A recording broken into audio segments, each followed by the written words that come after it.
Good morning, everyone! I'm Paolo de Rosario, and we're here to kickstart your weekend vibes with joy, laughter, and a lot of positivity. I'm Monique Tuzon. We are ready and raring to fill your morning with fun and inspiration. So let's make today fantastic together. And hello, I am Asis-Carilo. We will sprinkle some magic into your Friday morning and end the week on a high note and make it unforgettable. I think she wrote that. I think she added that. She's been waiting for this moment. Yeah, she waited till the weekend para hindi pwede magalit yung producers natin, If right? you guys know why, baka on Monday wala na si Andrew. Brand niya yung lead into the weekend. But then, of course, all jokes aside, we gotta get into some serious business before we begin. So let's now move on to the latest stories. The Presidential Anti-Organized Crime Commission, or PAOC, and the Bureau of Immigration arrested the alleged godfather of Pogo, Yu Dong, in Binyan, Laguna on Thursday. PAOC Chief Undersecretary Gilbert Cruz stated the arrest was based on a mission order targeting Yu Dong. Authorities also apprehended around 10 Chinese Pogo bosses and 7 Filipino bodyguards. Yu Dong from Hunan, China, is suspected of running, quote, scam farms in various regions, including Ilocos Sur, Central Luzon, and Calabarzon, that has influence in illegal activities in Cebu and Metro Manila. The Senate plans to further investigate issues related to Pogos, even if this may be the last hearing. Senator Risa Ontiveros indicated they are considering inviting former Bureau of Corrections Chief Nicanor Faildon to the Senate Pogo hearing, following his mention by Mary Ann Maslog in the previous session. The PNP intelligence group will summon Maslog for questioning. Yung salita, pangalang nakasulat sa papel ni Mary Ann Maslog at binanggit pa in full ni Guo Huaping na Nick Faildon daw. The Senate is also looking into the possible involvement of Mary Ann Maslog in the escape of dismissed Bamban Tarlac Mayor Alice Guo. Maslog, a suspect in a 1998 textbook scam, was invited as a resource person after her arrest by the NBI, where she claimed to know Guo and Sual Pangasinan Mayor Dong Kalugay. A BNC exclusive by Nancy Carvajal previously reported the connection between Guo and Maslog. Senator Ontiveros mentioned another executive session with Guo as unlikely, as lawmakers were dissatisfied with the previous session's outcome, where they had hoped Guo would name those behind the Pogo operations in the country. The House Quad Committee is set to gather more information from witnesses regarding the 2020 killing of Police General Wesley Barayuga during a hearing this Friday.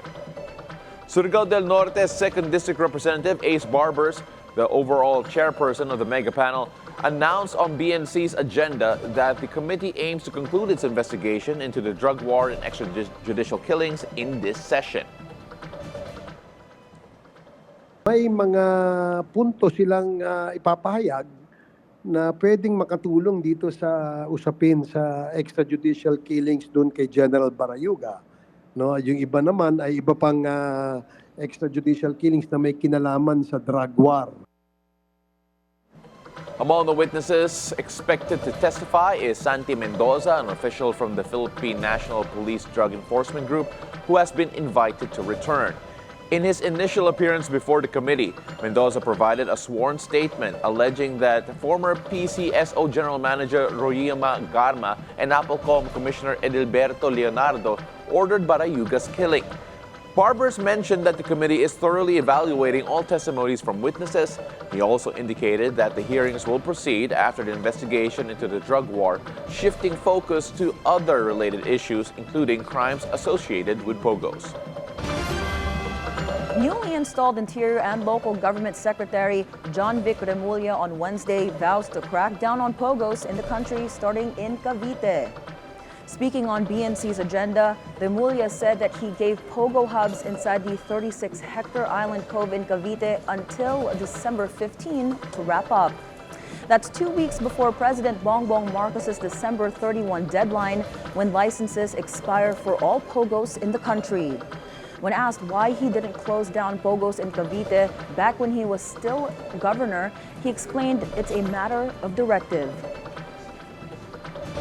because it was a legal license, because it was a lawful license, because I had no power. There were no directives to interfere. They had a legal license from Pancor. So, just like any other casino who has a license, hindi mo basta-basta papapigil mo dahil gusto mo lang. There has to be a lawful order to it, and there has to be legal grounds to do it. President Bongbong Marcos confronted Chinese Premier Li Qiang over recent clashes in the South China Sea at the 27th ASEAN-China Summit on Thursday. Mr. Marcos emphasized the inseparability of economic cooperation and political security amid rising tensions between Chinese and Philippine vessels. He called for a faster negotiation on the Code of Conduct, or COC, for the contested waters, criticizing the lack of self-restraint in the region. The president also highlighted the ongoing harassment and intimidation in the South China Sea, urging ASEAN leaders to address these issues directly. The summit, primarily focused on trade, also stressed the need for a COC and reiterated calls for restraint and respect for international law to prevent further escalation. The losing streak for the Philippine Stock Exchange has reached its third day on Thursday. The PSE index went down to 74.11 after losing 13 points. Meanwhile, the local stock market went down by almost 1% this week. If this downtrend continues later today, this would be the biggest dip in PSEI since August. In world news, South Korean author Han Kang wins the 2024 Nobel Prize in Literature. On Thursday, the award-giving body said she won the prize for, quote, her intense poetic prose that confronts historical traumas and exposes the fragility of human life. Han Kang, who began her career in 1993, is the first South Korean author to win the prestigious Literature Prize. She is the second South Korean to ever win a Nobel Prize after 2000 Peace Prize winner and former South Korean President Kim Dae-jung. Han Kang won the International Booker Prize for Fiction in 2016 for her novel The Vegetarian, regarded as her major global breakthrough. Now on to sports. Rafael Nadal is ready to put an end to his legendary tennis career. The 38-year-old icon announced his upcoming retirement on his official social media pages on Thursday. Nadal says his final tournament will be with Spain at the Davis Cup Finals next month. The Spanish superstar has struggled with injuries over the past few years. Nadal, the king of clay, is a 22-time Grand Slam champion and a record 14-time French Open winner. The world of sports sends their tributes and well wishes online. Roger Federer commented on Nadal's Instagram post saying, quote, "What a career, Rafa. I always hoped this day would never come. Thank you for the unforgettable memories and all your incredible achievements in the game we love. It's been an absolute honor." Meantime, 24-time Grand Slam champion Novak Djokovic says Nadal's ability to inspire millions of children to play tennis is probably the greatest achievement anyone can wish for. Joker adds, "Your tenacity, dedication, fighting spirit is going to be taught for decades. Your legacy will live forever." And speaking of inspiring kids to play tennis, Nadal's fellow Spaniard and men's world number 2 Carlos Alcaraz says he cherished his time playing alongside his childhood hero. Alcaraz says, quote, "I will miss you a lot when you leave after the Davis Cup." Now let's check out the latest buzz in showbiz. Pinoy pop star and drama actress Julian San Jose has publicly apologized following her controversial performance of Dancing Queen at a church event, which went viral and upset many attendees. In her Instagram stories, she expressed regret, stating her intent was to spread joy and support the church, emphasizing her strong faith. Her management also took responsibility, clarifying that San Jose aimed to fulfill her professional commitments and had no intention of disrespecting the church. You know, and just go back on that story from Rafa Nadal. I'm really sad that we're not going to see a world champion come back on the world stage again. Of course, he has the Davis Cup final. Good luck to him. But you know what? I'm feeling just a bit better because we're gonna talk to world champion in just a bit as well. Ibang Very sport naman. homegrown Philippine I champion. don't know if this girl plays tennis, but we're gonna have a great world champion in billiards in just a bit. Yes, I'm so excited to talk to her. I know. And not just that, also, we got some action happening today. Yeah, there's a reason why you're both dressed the way you are, right? And I'm dressed to just lounge around again. Must be nice. But of course, we got an extended workout for the two of you. Yes, yes. If you need a clue of what's going to happen later, yung top ni Mo is a good example of a good clue of what we're Combat doing later. gear. Yeah, combat gear. Naka-combat gear siya. Mapapalaban siya mamaya. All right, so of course, Mo, take it away. Yes, so don't go away. We've got more stories for you later on the show. Brace yourselves as, like we said, the billiard queen herself joins us in the studio. Catch Rubilen Amit after the break. It's a beautiful day. We'll be right back.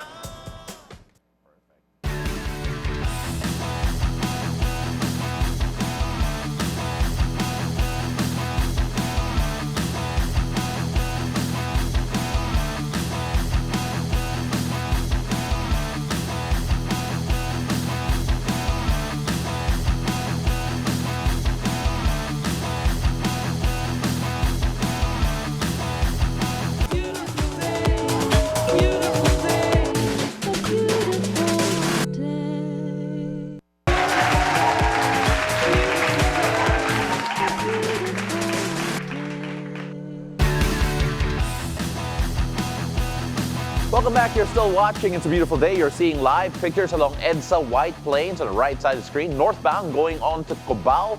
And on the left is southbound headed to Ortigas. As you can see, traffic not so bad yet. So rush out right now. Bihira lang yan.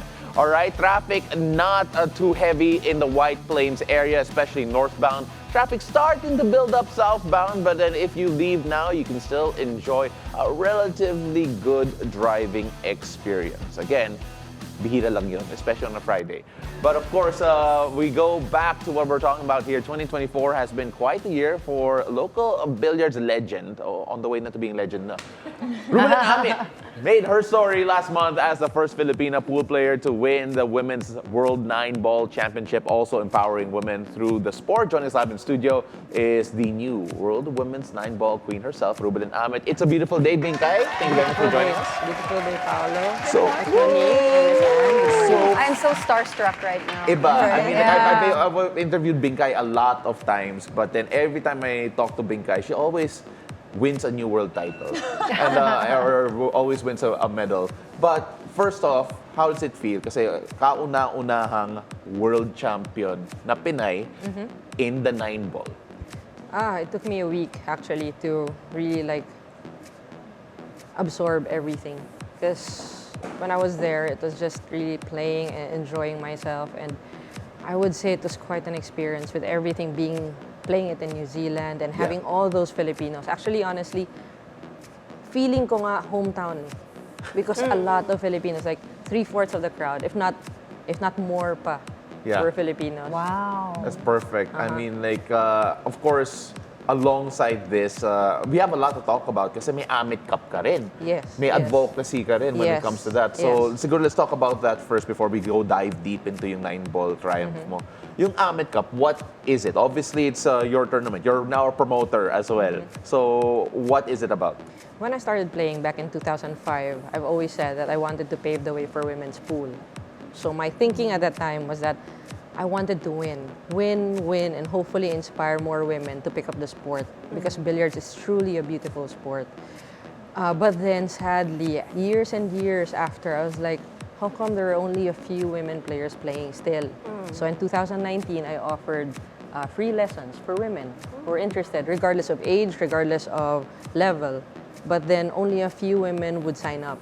So during the pandemic, we had a lot of time to think things through. So I thought to myself, and I was talking to this friend of mine, he would organize tournaments locally, Ren De Vera, who's also the co-founder of the Amit Cup, and we were thinking on how to promote women's pool more. So we decided to do a tournament for women, because here in the Philippines, there's none. Okay. There's no tournaments for women. Okay. And women would join men's tournaments, which is also good. So in a tournament of men players, there would be like 5 to 10 women players who would join, which is already a lot. So the question is why? If you play against the men players, you learn a lot, diba? But the thing is the mindset. That's the difference between the two. If you play against a guy player, if I play against you, I would think I'm playing against a guy player. So you have an excuse right away. You destroy me, by the way. But you destroy me. I've seen it happen. But yeah, go ahead. So sorry. if you play against a guy, without you knowing, subconscious, you have an excuse already. So you play to win. Yeah. But if you play against a woman player, wala kang excuse eh. Patas So lahat. nagbabago yung mindset, nagiging play not to lose. So that's what we wanted for the ladies to experience, yung ganong mindset, to prepare them for international, hopefully for international competitions.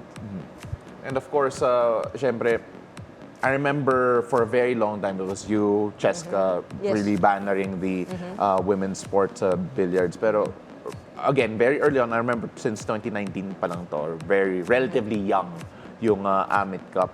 Are you seeing any early gains ngayon in Yes. terms of yung mga goals mo? Definitely. For the women players who are joining the Amit Cup, 2 of which are now part of the junior team for the Philippine team. And one will be playing on Friday, today, in Vietnam. Oh, For the amazing. Good luck. Yes, she'll be How's playing. the turnout? She's- How many women do we have now playing pool? Because you mentioned before there was only a few. Thank you for, because I forgot to mention. Sometimes when I kind of ramble, I kind of forget I feel things. Ramble all you want. Ramble all you Sorry. want. So we started with 24 players. Yes. In season 1. Season 1, leg 1. We started with 24 players, wherein we were so happy already. Yeah. But now we are in season 3, leg 2. We are at 135 women players and growing and growing. So it's a very, how I say it, it's a very welcome thing, but honestly, medyo development. no problema na kami with the logistics and all. Because we're having 3 venues now because we can't accommodate all the ladies in one venue. Oh, that's nice. That's a good problem to It's a have, good, it's a though, good right? problem. Yes, it is. Exactly, Yes, it exactly, is. exactly. How would you describe the feeling of the women coming and their interest in pool versus the feeling of you winning for the first time? Like, would you say they're the same? It's way different. The fulfillment is way different. And just having a community of women, not even women players, it's a community of women. What's nice about it is that actually how it grew is really it's really the women players. Because if they would see someone, if they would be in a billiard hall and they'd see a woman player, they'd be like, hey, join the Amit Cup. Yeah. But if you think about it, they're inviting potential opponents. Right. But for them, it's building the community. So it's really nice. It's really women supporting women. Yeah. Like when somebody, we celebrate each other's victories. Like if somebody graduates, if it's young, business, somebody opens a business, whatever victories, inside billiards, outside billiards, we celebrate everything. We support each other. Yeah. No, I So can that's just what's nice about I can just imagine the sense of pride that you feel seeing all these women Yeah. embrace Yes. billiards, diba? Embrace pool. Yeah. Where do you get your inspiration? You know, as you maneuver your way into this male-dominated sport. If your question, I would say it was really my parents.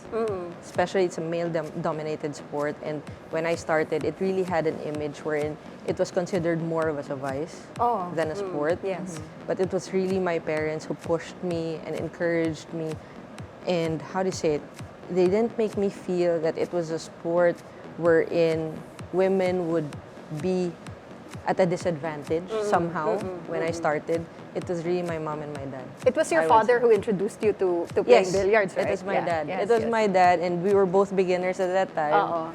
For him, he's still a beginner now. Hi, Dad. So, but he plans on playing now. He plans on playing again. So I'm going to teach him. Yeah. Big Guy's story is actually so cute. I How know. you started playing basketball, actually, and then you didn't grow. Yeah. when I your couldn't dunk. cousins, I couldn't dunk. So I was like, Don't worry, this, ako rin eh. Hindi naman nakakadunk kahit ganito. kahit top board, hindi ko kaya eh. So I was like, I guess it's not the sport for me. Okay. My cousins are basketball players, the Sumalinog brothers of Ateneo, Mapua, and UST. Oh, really? Yeah, they're Okay, my good, first good. degree cousins. Because if I'm with them, they'll be like, so you're like third degree? No, we're first degree. We're first degree because they're 6-footers. Yeah. Perfect. Wow. Yeah, I mean, like, we're running out of time here in a bit. But then, of course, for those who want to come out and support the Amit Cup, how can they do that? How can they see it, catch it, and of course, how can you invite more women to come in and actually try out pool? Anne is now interested. Mo is Yes, also please. interested as well. Yes. About it. She's gonna teach me. Yeah, I'm going to teach her. Yeah. For So sure. absolutely. We'll join your like, workshops. she's a good teacher. I'm a bad student. But then, At least you know. Pero Bingkay, let us know how we can reach out. Yes, please visit our page, our Facebook page, Amit Cup, and just message us. And either Rendevera or I would reply to your message. Everybody's welcome, regardless of age, regardless of level. You guys are welcome. You'll definitely have fun. So tara, sali po kayo. The first ever 9-ball world champion na Pinay. She's had 2 tries to get to the finals, or rather make it to the finals and win it. She's won it last time around in a new format. The longest ever so far. It took forever to watch, but we're so happy to see you win it. Yeah. Bingkay, maraming salamat. Thank you very much for joining us here Thank today. you, Paolo. Thank you. Such a legend next to me. I'd be so old. Di naman. All right, so when we return, get ready to jump into body combat. Every punch and kick will push you closer to your goals. That's right. We're in for a fight. Don't go away. It's a beautiful day. We'll be right back.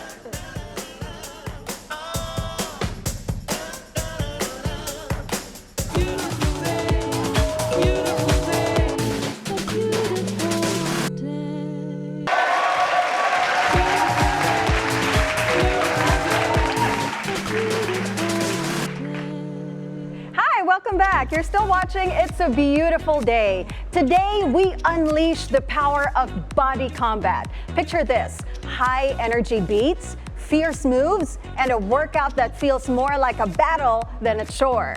Join us as we explore the exhilarating blend of martial arts and cardio, revealing how to transform your fitness journey into a thrilling adventure. We have Christopher Tolosa and Krizhelle Mendoza, body combat instructors, joining us live here on It's a Beautiful Day.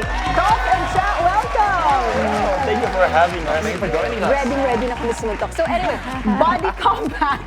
Body combat, just in case our viewers don't have any idea what this is all about, let's talk about body combat first. Can you describe the exercise program to us? Yeah, right. So body combat, it's a mixed martial arts, cardio-inspired workout. Okay. It's a non-contact class. Just to be sure, it's non-contact. Yes. So Walang masasaktan. wala.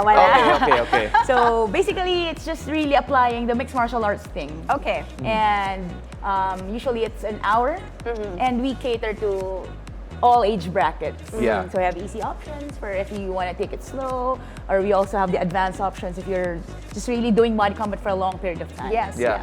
You know, Chris, we saw photos a while ago of the type of environment that it's also done. It can be done in like, it almost looks like for some who are not familiar, it's pati yung mga Zumba settings, yung maraming, yung grabe yung crowd, and you're there, up look on at the that. stage. Just look at that. We saw it a while ago. Yeah. Could you describe siguro the reception to body combat compared to, like, let's say, again, I would associate that type of crowd with Zumba nga eh.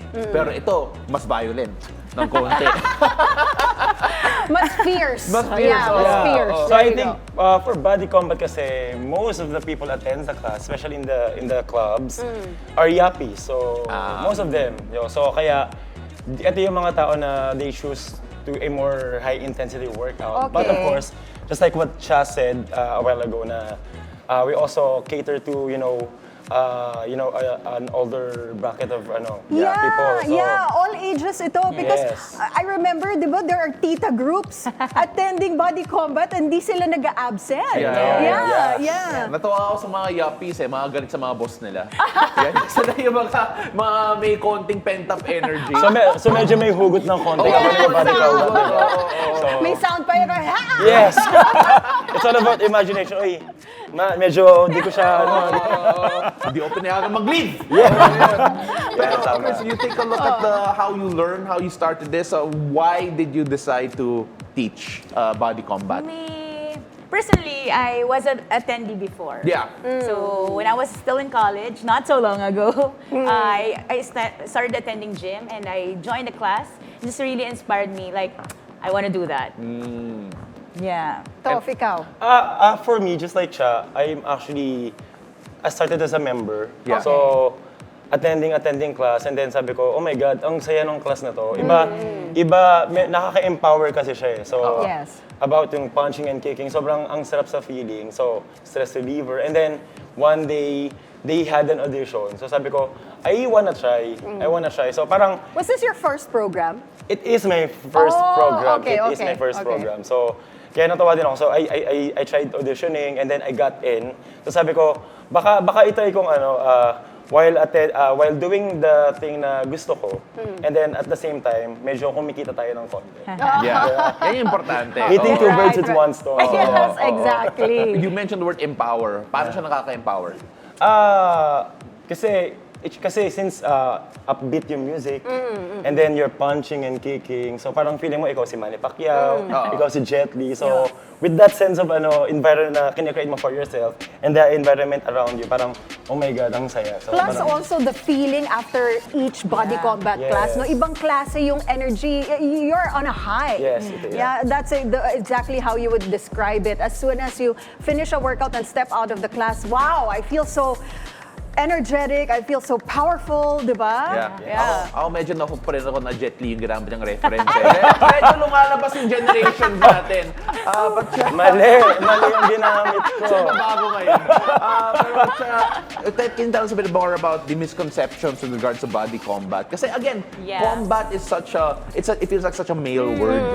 Pero I'm sure the demographic is all over the place rin. Okay, so basically when a beginner comes in, makakaano talaga siya, parang, oops, parang nandito ba ako sa tamang intimidating. class? Yes, yeah. But It as I've is. said kanina, we actually encourage our members, especially the first-timers, that to take it slow, stop any moment you have to, kasi sila lang yung nakakakilala sa sarili nila. That's So right. we cannot force them, but then we can encourage them. So if you want to do this, go ahead. But if you want to do this, that's fine with us. So what's important is, you can finish, and you can come back, you can stop, and then you come back, and again, another class. And then the program has levels, di ba? Yeah. Like level 1 Yeah. for beginners. So you introduce these options so they know which one to follow, right? And we try to be as inclusive as we can. Yes, talaga. yes, of course. We let other people to try. Yeah.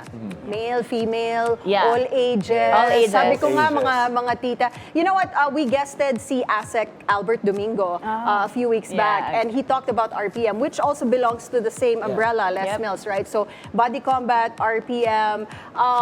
Why did you choose to focus on this program? I know you don't teach just body combat. You also teach other programs as well. But body combat is your first love. Yeah. Why did you want to focus on body combat?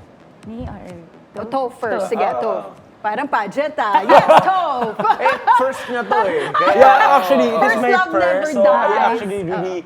it's really about the passion and the love of the program. And then, right now, becoming the head of the program. So, gusto yes, natin you are. gusto natin i-expand syempre for the next generation to experience din yung program. So, yun. You know, I like how you mentioned the generations eh. Kasi naalala ko, way back in the day, the only thing that was relatively close to body combat, naalala niyo yung Taibo? Yeah, actually. It reminded me of that a bit. But then, of course, when you take a look, you mentioned yapis, mga titas.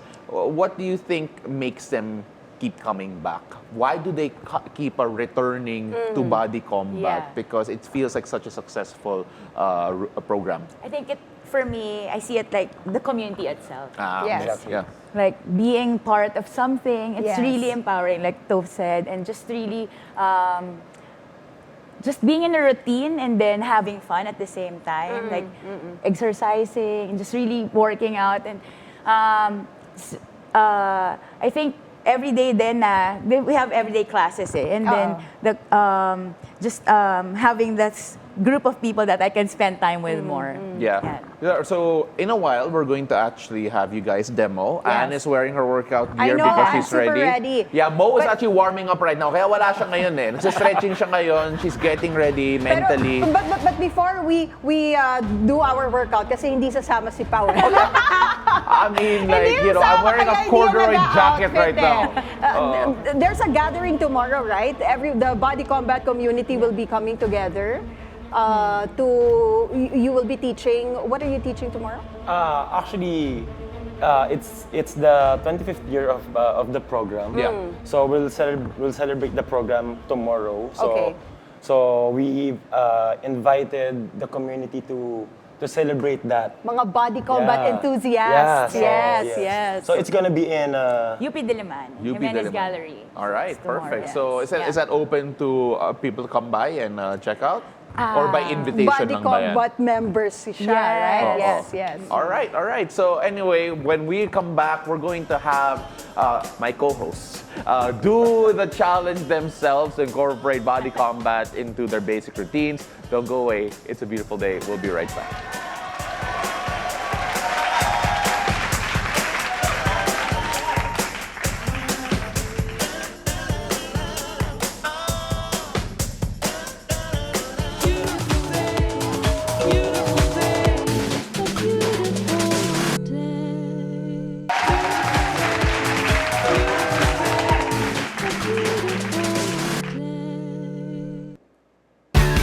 And welcome back. You're still watching It's a Beautiful Day. Now these are live pictures or videos from Quezon Avenue flyover along EDSA. On the middle and right side of your screen is the northbound lane going to Caloocan, and on the leftmost side is the southbound lane headed to Cubao.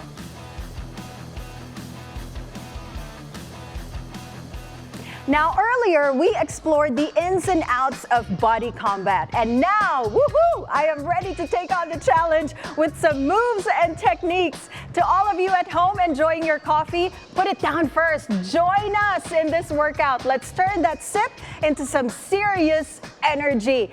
Tof, cha. Ready? Oh my God! I love it! I miss doing this. Oh my All goodness. right, let's do this. Let's do ready, Mo? Bring your right leg forward. We're gonna start with a jab and across. We go right and left. Nice and easy. So extending the arms to the front. Now just the right arm, forward and back, out and in. So we're gonna activate and wake up the shoulders and the back muscle. There you go. That's it, you guys are good. All right, next up, we're gonna bring in a little speed. Go jab, cross jab, and we're gonna bring in a little leg movement. So forward and back. And the next time, we're gonna add some scissors. There you go. So integration. So we're moving the upper body and the lower body together to help us really warm up the body a lot faster. There you go. Now if you think this is too much for you, you can always stay with the march. All good. Uppercut, right, left, go. Right and left. Right and left. That's it. So this time we're gonna change the direction of the move. We're gonna bring the knuckles under the chin. That's it. So try to roll the shoulders, get the hip turn in, and getting the groove from the legs. That's it.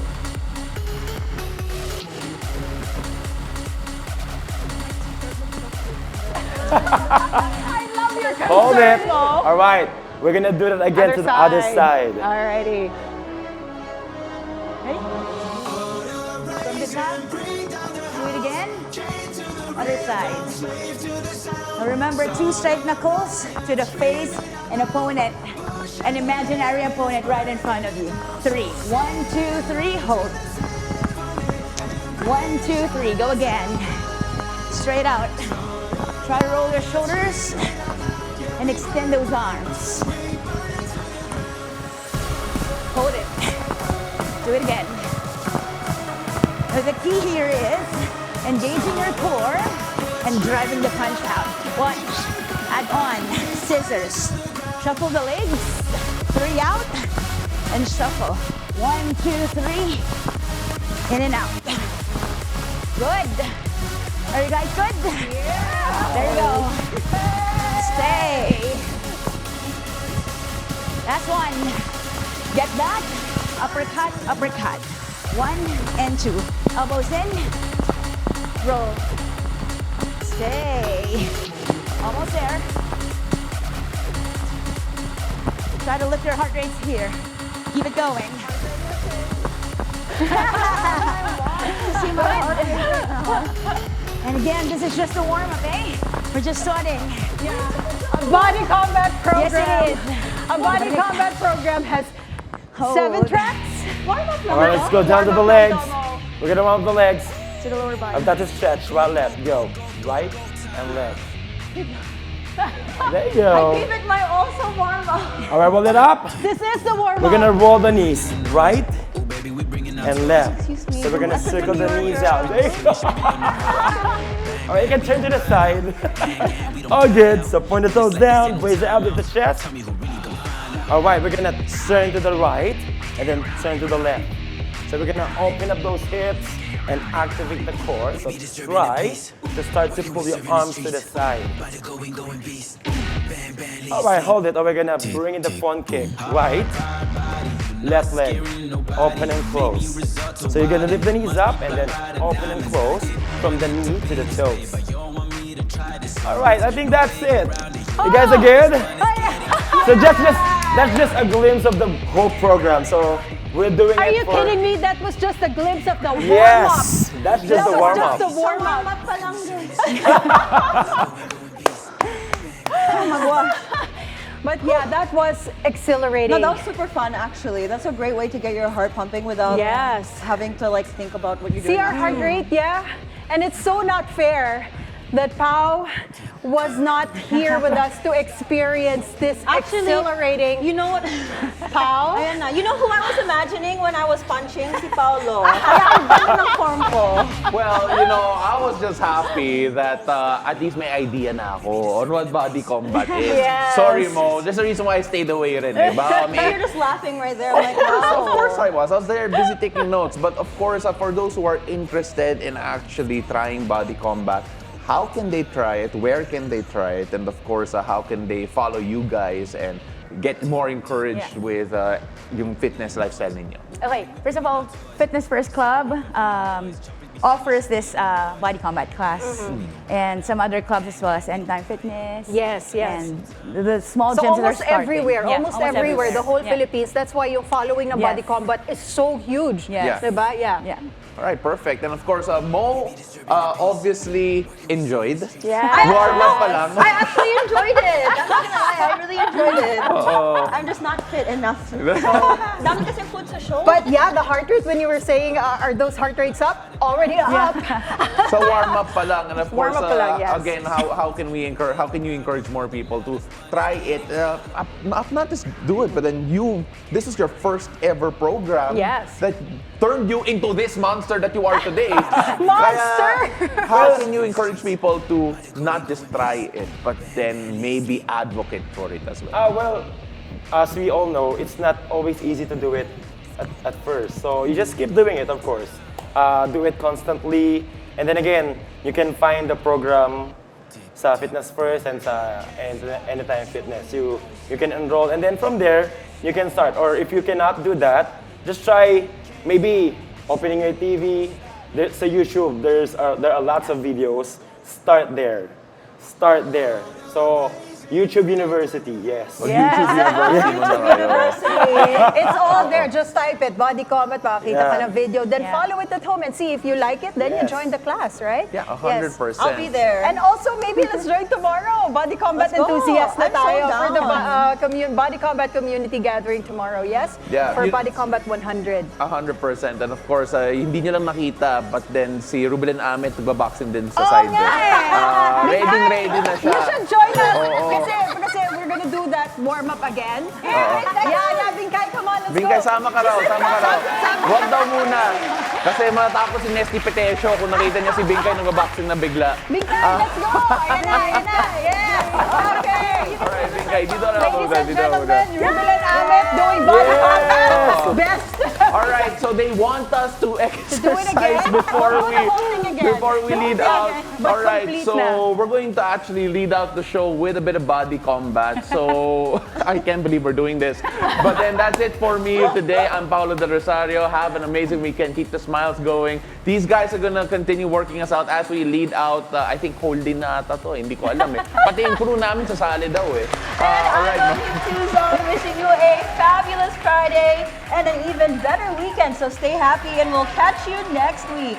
And I am Asis-Carilo, reminding you guys to enjoy every moment and embrace the weekend ahead. We'll be back on Monday with more joy and inspiration only here on It's a Beautiful Day!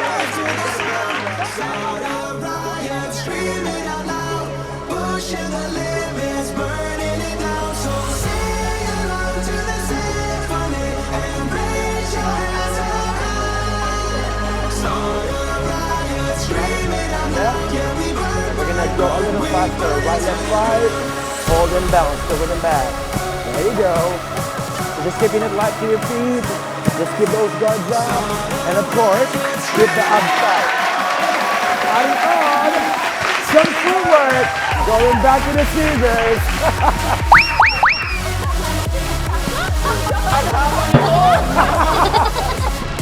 Wala pa tayong 1 minute.